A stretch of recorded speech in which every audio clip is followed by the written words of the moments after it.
Hello friends, good morning. আজকে তোমাদের আমি একটা অন্য খাবার দেখাচ্ছি। তোমাদের তো আমি আগেই বলেছি তোমাদের দাদা ভাইয়ের ভীষণ সুগার বেশি আছে, সেই জন্য 10টায় কী খেতে দেবো বুঝতে পারি না, কি দিব না দেব। তো আমি দেখলাম যে অনেক কিছুই দেওয়া হতো, আগে ওটস দিয়ে দুধ দিয়ে দেওয়া হতো, খেতে চাইতো। তো দুধ নাকি সুগারের পেশেন্টরা খায় না, খেতে দেওয়া যায় না ওদের, সেই জন্য দিব না। দেখো ওটস দিব, এই যে ওটস আমি প্যাকেট থেকে ঢেলে নিয়েছি কিছুটা, অনেক বড় প্যাকেট ছিল।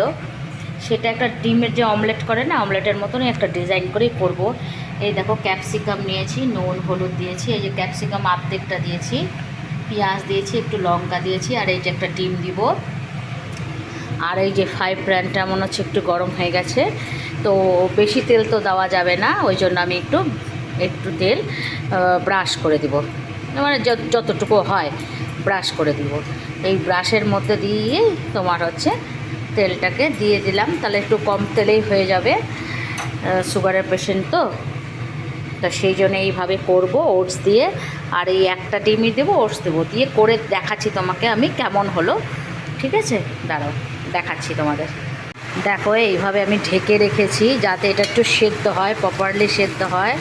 দেখো দেখেছো কি সুন্দর সেদ্ধ হয়েছে, কারণ এখানে ক্যাপসিকাম আছে।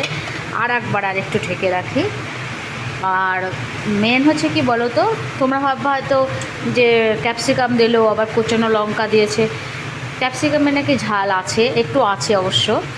আর কুচনো লঙ্কা দেওয়ার পেছনে একটাই কারণ, যে ঝালের নাকি মিষ্টির ভাগটা কমিয়ে দেয়, তো সেই জন্যই দেওয়া। দেখি যদি ভালো করতে পারি, চেষ্টা করে তো দেখি, দেখতে তো অসুবিধা নেই।